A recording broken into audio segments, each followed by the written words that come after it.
Boa noite a todos. Agradeço desde já a presença de todos, sejam todos bem-vindos, bem-vindas. E hoje então a gente vai fazer o estudo, do livro psicografado por Chico Xavier, ditado pelo Espírito Emmanuel, Caminho, Verdade e Vida. Seria então a lição 44, o cego de Jericó. Então, normalmente, eu faço uma leitura contínua, do texto, que em geral é um versículo do Evangelho, e depois o comentário de Emmanuel sobre esse versículo. Depois leio cada parte comentando. Mas hoje eu vou fazer um pouco diferente. Eu vou fazer essa leitura, depois eu vou comentar sobre a ideia e depois só reler para cada um refletir um pouquinho mais sobre o texto. Então vamos lá. Vamos começar com a leitura.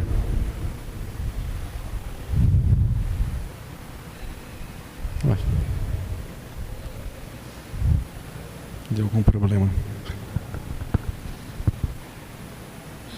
Espera um pouquinho. Quer passar? Acho que travou.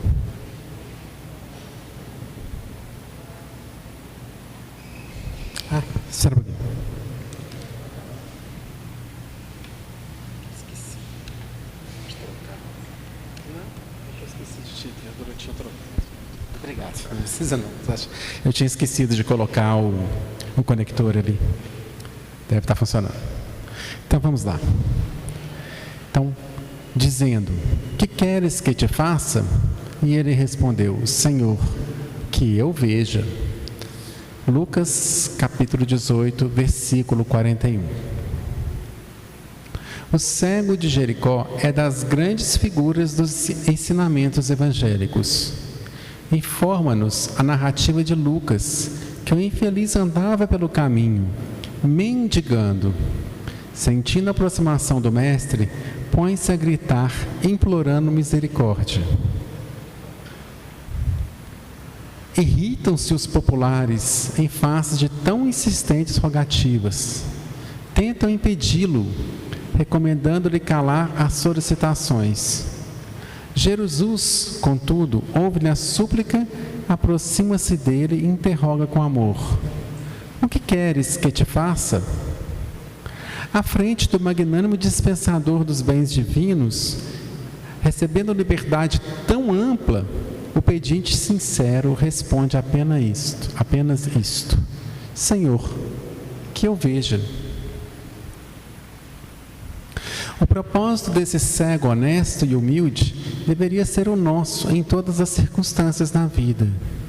Mergulhados na carne ou fora dela, somos, às vezes, esse mendigo de Jericó, esmolando as margens da estrada comum. Chama-nos a vida, o trabalho apela para nós, abençoa-nos a luz do conhecimento, mas permanecemos indecisos, sem coragem de marchar para a realização elevada que nos compete atingir. E quando surge a oportunidade de nosso encontro espiritual com Cristo, além de sentirmos que o mundo se volta contra nós, induzindo-nos à indiferença, é muito raro sabermos pedir sensatamente. Por isso mesmo, é muito valiosa a recordação do pobrezinho mencionando no versículo de Lucas. Porquanto não é preciso compareçamos diante do Mestre com volumosa bagagem de rogativas. Basta lhe peçamos o dom de ver, com a exata compreensão das particularidades do caminho evolutivo. Que o Senhor, portanto, nos faça enxergar todos os fenômenos e situações, pessoas e coisas, com amor e justiça, e possuiremos o necessário à nossa alegria imortal. Para eu ser sincero para vocês, muitas vezes eu acho difícil a interpretação do Emmanuel, mas dessa vez eu achei que a leitura, se você ler com calma, fica muito claro o que ele está querendo colocar. Eu vou só mesmo aprofundar, não precisa de decifrar, que algumas vezes eu acho de boa, que precisa de decifrar mesmo. Mas vamos lá. A primeira coisa que eu gostaria, né, de colocar para a gente refletir é essa imagem aqui. Eu achei ela bem interessante. Outro dia eu vi isso numa rede social e mostra claramente, né, uma questão que a gente bate o olho assim, né, e muitas das vezes, né, a gente às vezes julga as pessoas, às vezes a gente condena pessoas, mas depende. A gente não está ali dentro do que a pessoa está vivendo, né? Aqui no caso, né, a nossa querida girafa, né, ela está fazendo um quadro, né, do que ela está vendo, que é a parte de cima, não o rosto, né, não a face do leão, não a sua juba, né, e toda essa coisa. Então, para a girafa é outro mundo, né, em relação a quem está vendo desse ângulo de cá. Então, o que eu veja nos incita a pensar nisso, né? Como que nós estamos vendo o mundo? Qual que é a nossa perspectiva em relação a cada detalhe da vida? E que leva, né, ao que o Emmanuel comentou lá na leitura, a nosso crescimento espiritual. Essa imagem aqui também é bem conhecida, né? E fala um pouco sobre isso, né? A questão do ponto de vista, né? O 6 ou 9. Essa pessoa está vendo 6, essa está vendo 9. Bom, enfim, quem está certo? As duas estão certas, mas cada uma dentro do seu ponto de vista, certo? E é isso que a gente precisa muitas vezes aprender, né? Vamos lá, assim, duas pessoas, duas visões diferentes.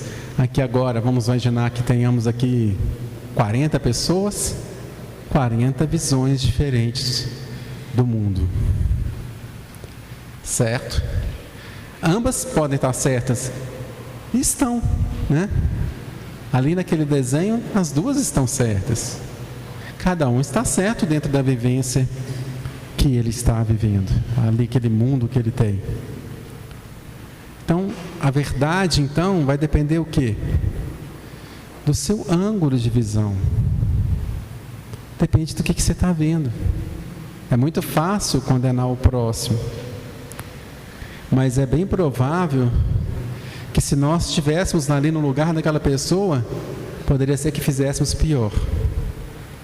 Mesmo aquelas coisas horrorosas que vocês encontram no jornal, que eu não vou nem citar aqui. Nem sempre o erro está na intenção, mas na limitação da visão. Então, vamos continuar um pouco sobre esse raciocínio, né? Então, a questão de ver e enxergar aqui, eu vou dar duas interpretações aí, isso é uma questão também de ponto de vista, né? Mas só para entender, ver seria só um ato físico, né? Quem possui uma visão, o sistema, né, todo de visão todo funcionando, está vendo. É um ato físico. Agora, desculpe, enxergar é o ato físico, né? Perdão. E ver aí no caso, né, seria o ato de compreender. E tanto que isso é verdade, né, que eu até assisti um filme uma vez, baseado em fatos reais, que uma pessoa ela não enxergou por mais de 20 anos. Quando ela voltou a ver, ela nunca viu, na verdade. Quando ela começou a ver, por exemplo, você mostrava um desenho para ela, ela não era capaz de interpretar esse desenho. Veja, isso aqui, né, é uma interpretação da nossa mente. Não é definitivamente uma coisa real, no sentido assim, que são só traços que estão ali. Agora a nossa mente vai e consegue ver um olho disso aqui. E isso seria, no caso, o ato de compreender. Alguém poderia enxergar isso e não entender que ali está um olho, certo? Depende da visão da pessoa. Mas a maior parte é treinada, né, para a visão dos desenhos, né? Desde criança a gente faz isso, né? Então, a gente consegue fazer essa interpretação. Então, a visão espiritual amplia a percepção.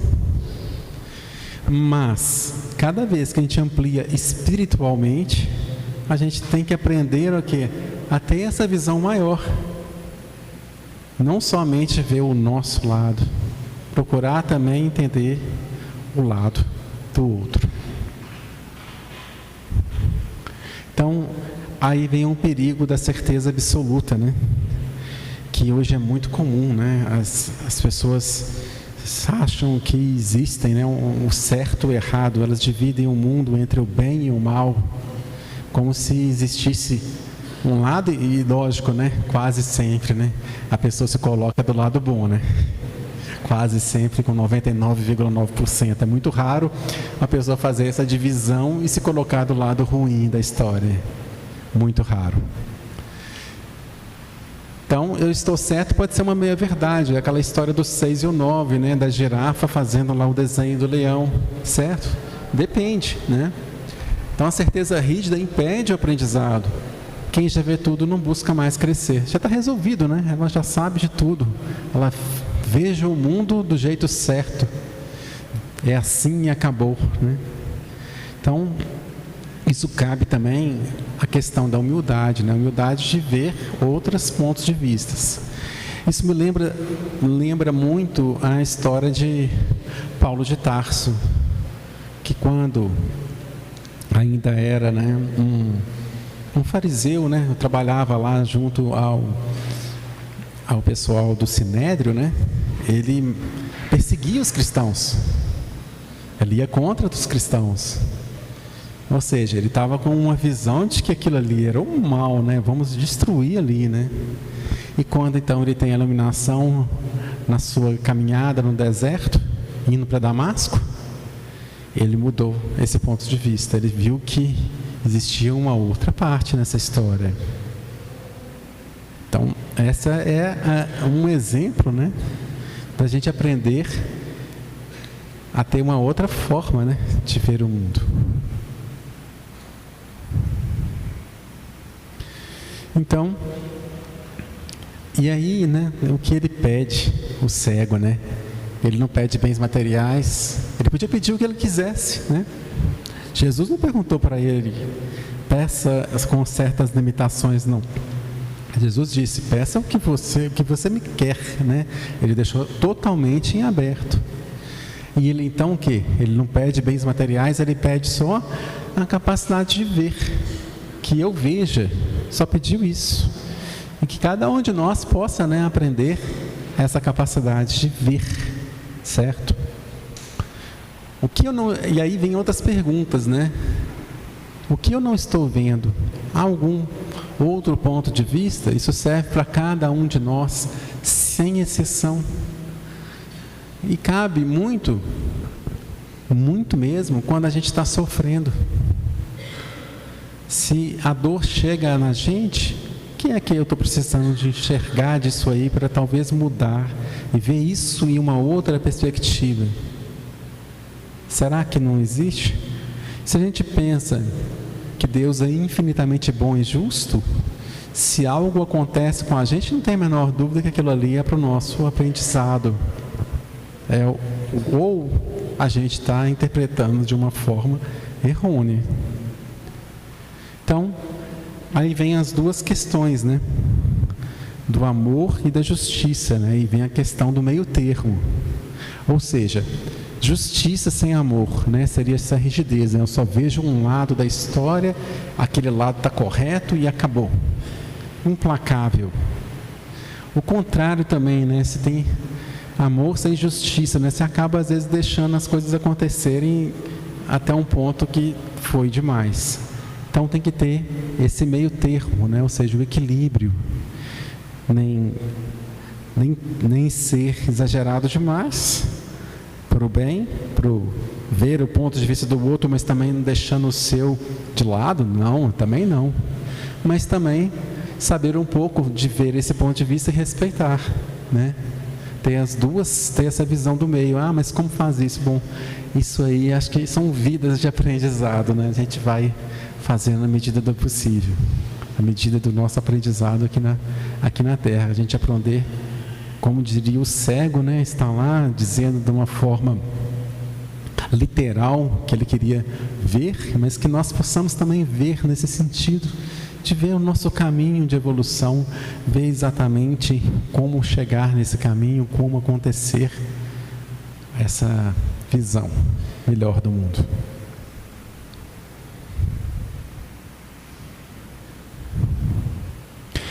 Então, a aplicação na vida, né? Ou seja, né, vamos pensar, nós estamos na teoria, né? Agora vamos pensar um pouco de como colocar isso em prática, né? Então, você tem um problema na sua vida, será que isso é só um problema mesmo ou pode ser um pouco de aprendizado também? Com certeza tem um pouco de aprendizado. A gente não precisa ser masoquista de caçar o sofrimento, né? Mas se a gente não procurou esse sofrimento e está acontecendo alguma coisa, algum aprendizado há aí.